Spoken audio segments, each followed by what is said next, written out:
ప్రభువైన యేసుక్రీస్తు నామమున ఈ కార్యక్రమమును వీక్షిస్తున్న మీ అందరికీ శుభములు తెలియజేస్తూ ఉన్నాను.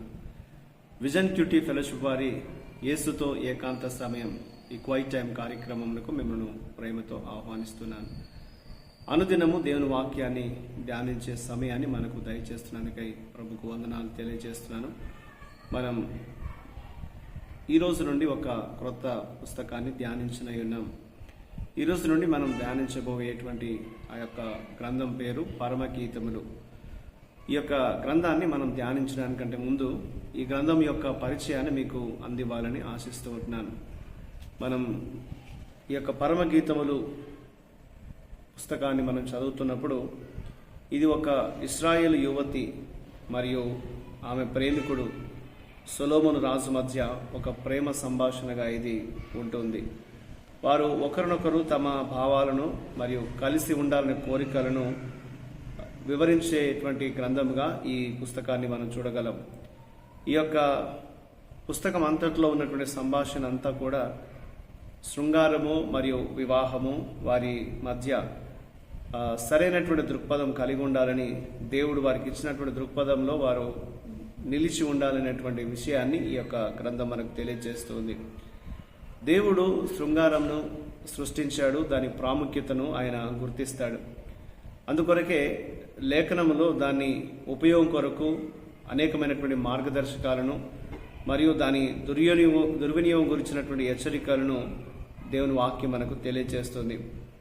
ఈ యొక్క శృంగారం అనేది ఎల్లప్పుడూ భార్యాభర్తల మధ్య ప్రేమపూర్వక సంబంధం యొక్క సందర్భంలోనే ప్రస్తావించబడుతుంది.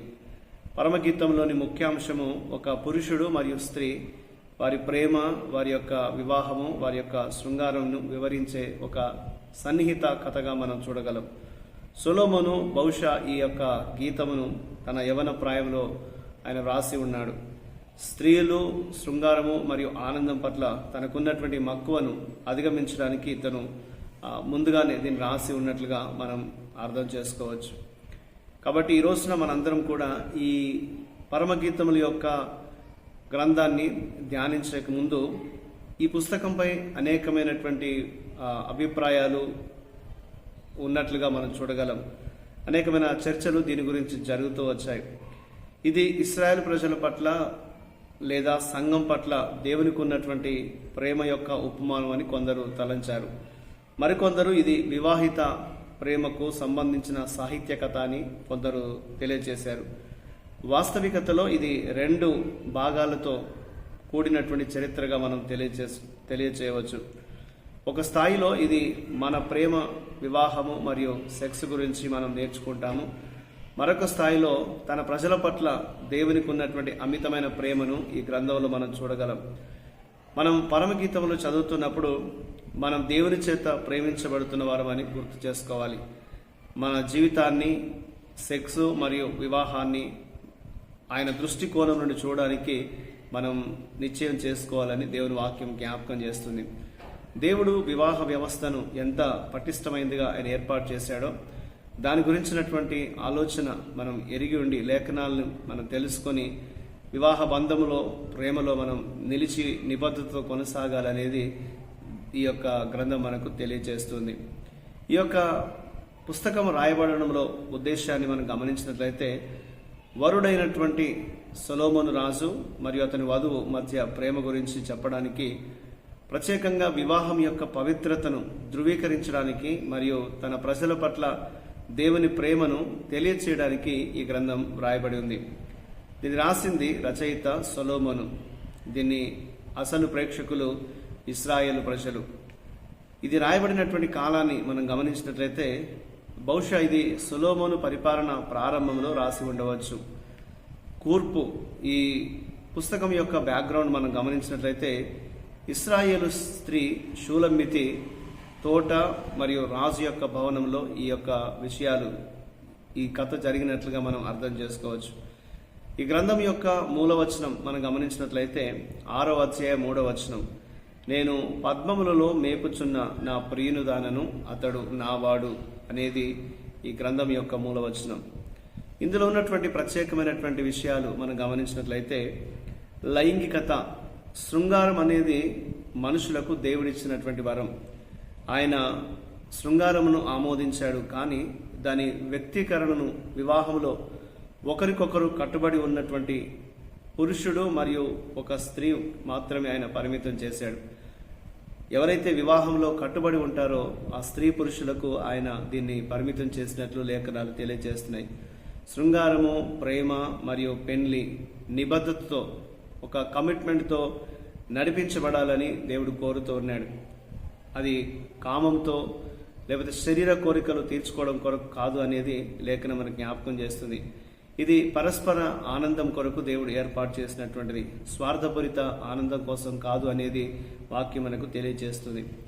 ఈ గ్రంథంలో మనకు కనిపించేటువంటి మరొక ప్రత్యేక అంశం ఏదనగా ప్రేమ. సంబంధము అభివృద్ధి చెందడంతో సొలొమోను మరియు అతని వధువు మధ్య ప్రేమ యొక్క అందము మరియు అద్భుతం వికసించినట్లుగా మనం చూస్తాం. ప్రేమ యొక్క తీవ్రమైన శక్తి ఇద్దరు ప్రేమికుల హృదయాలను, మనసులను మరియు శరీరాలను ప్రభావితం చేసింది. ప్రేమ అనేది ఒక పురుషుడు మరియు ఒక స్త్రీ మధ్య ఉండేటువంటి భావాలు మరియు వారి మధ్య ఉండేటువంటి ఆ కమిట్మెంట్ యొక్క శక్తివంతమైనటువంటి వ్యక్తీకరణను తెలియచేస్తుంది అనేది మనం గుర్తు చేసుకోవాలి. అందువల్ల దాన్ని సాధారణంగా మనం పరిగణించకూడదు.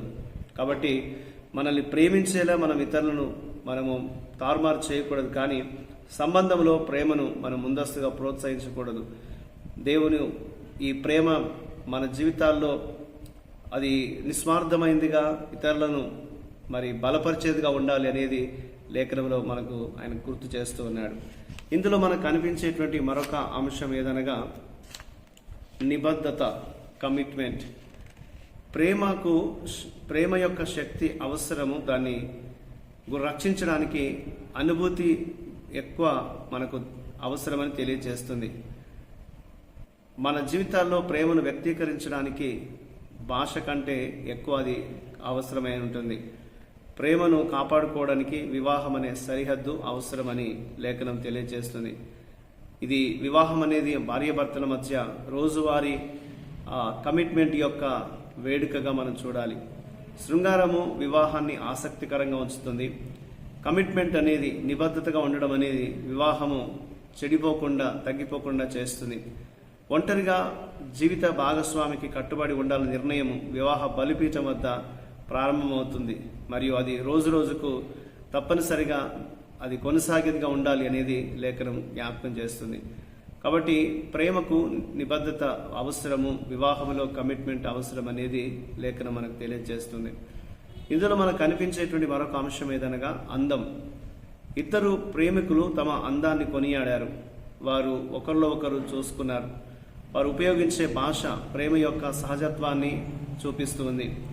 ప్రశంసలు భౌతిక సౌందర్యానికి మాత్రమే పరిమితం కాకూడదు, కానీ అందమైన వ్యక్తిత్వాన్ని మరియు నైతిక స్వచ్ఛతను కూడా ప్రశంసించే విధంగా ఉండాలి అనేది లేఖనం మనకు తెలియజేస్తుంది. ఒకరి పట్ల ఒకరికి ఉన్నటువంటి ప్రేమ, అతని మీద లేదా ఆమెను వారికి ఉన్నటువంటి ప్రేమ వారు అందంగా కనిపించేలాగా చేస్తూ ఉంది. కాబట్టి వివాహాన్ని పరిశీలిస్తున్నప్పుడు ఒక వ్యక్తిలో శారీరపరమైనటువంటి ఆకర్షణ కోసం మాత్రమే చూడకూడదు. మనము వారిలో ఉన్నటువంటి ఆధ్యాత్మికత, నిబద్ధత, సమగ్రత, సున్నితత్వము, చిత్తశుద్ధితో మసకబారని అంతరంగ లక్షణాల కోసం మనము చూడాలి అనేది వాక్యం మనకు జ్ఞాపకం చేస్తుంది. ఇందులో మనకు కనిపించే మరొక అంశం ఏంటంటే సమస్యలు. కాలక్రమేణా ఒంటరితనం యొక్క భావాలు సొలొమోను మరియు అతని వధువు మధ్య ఉదాసీనతను మరియు ఒంటరితనాన్ని ఏర్పరిచినవి. ఆ సమయంలో ప్రేమ చల్లబారింది. వారికి మధ్య ఆటంకాలు తలెత్తాయి. జాగ్రత్తగా సంభాషించుకోవడం ద్వారా ప్రేమికులు మరలా రాజీ పడవచ్చు, నిబద్ధతను పునరుద్ధరించుకోవచ్చు మరియు వారి యొక్క శృంగాన్ని ఆహ్లాదపరచుకోవచ్చు. వారి యొక్క జీవిత భాగస్వామికి వారు దగ్గర అవి వారి యొక్క జీవితంలో ఉన్నటువంటి మనస్పర్ధల్ని తొలగించుకోవచ్చు. కాబట్టి మన జీవిత భాగస్వామి మధ్య ఎటువంటి ఆటంకాలు, అడ్డుగోడలు రానివ్వకుండా చూసుకోవాలి అనేది లేఖనం మనకు జ్ఞాపకం చేస్తుంది. సమస్యలు చిన్నవిగా ఉన్నప్పుడే వాటిపై శ్రద్ధ వహించాలనేది ఈ యొక్క వాక్యంలో మనం చూడగలుగుతూ ఉంటాం. కాబట్టి ఈ పరమగీతములు మనం చదువుతున్నప్పుడు వివాహం యొక్క పవిత్రతను మనం గుర్తు చేసుకోవాలి. అలాగే దేవుని ప్రేమ మనుషుల పట్ల ఎంత గొప్పదో మనం గుర్తుంచుకొని దాన్ని మనం ఈ యొక్క గ్రంథాన్ని చదవాలి అనేది, ధ్యానించాలనేది, ఈ లేఖన భాగం మనం అర్థం చేసుకోవాలనేది మీ అందరికీ జ్ఞాపకం చేస్తూ ఉంటున్నాను. ఆ విధంగా మనం ఈ పుస్తకాన్ని మరి ప్రార్థన పూర్వకంగా చదువుకొని దీవించబడి కృప దేవుడు మనకు అందించినట్లు ప్రార్థన చేద్దాం. మా ప్రియ పరలోకపు తండ్రి, మీకు వందనాలు ప్రభా. మీరు నీ వాక్యం ద్వారా తండ్రి నీ ప్రేమను మాకు తెలియజేస్తున్నందుకు నీకు వందనాలు. పరమగీతములు మేము ధ్యానిస్తుండగా ప్రభా నాయన మాకు గ్రహింపును దయచేయండి. వివాహం యొక్క నాయన పవిత్రతను గుర్తుంచుకొని కమిట్మెంట్తో ప్రభా సరి అయినటువంటి నాయన నిర్ణయాలతో ముందుకు సాగే విధంగా కృప చూపమని, మీ చిత్తాన్ని బట్టి నడిపించమని యేసుక్రీస్తు నామమున ప్రార్థిస్తున్నాను తండ్రి. ఆమేన్. ప్రియులారా, మీరు సమయం తీసుకొని ఈ యొక్క పరిచయాన్ని విన్నందుకు మీకు ప్రత్యేక వందనాలు. ప్రతిరోజు మీకు అందించబడుతున్న ఈ అనుదిన ధ్యానాలు మీకు దీవెనకరంగా ఉన్నట్లయితే మీ అనుభవాల్ని మాతో పంచుకోవాల్సింది కోరుతూ ఉంటున్నాను. ప్రభు కృప మనందరికీ ఎల్లప్పుడూ తోడయుండుగా నడిపించునుగాక. ఆమేన్.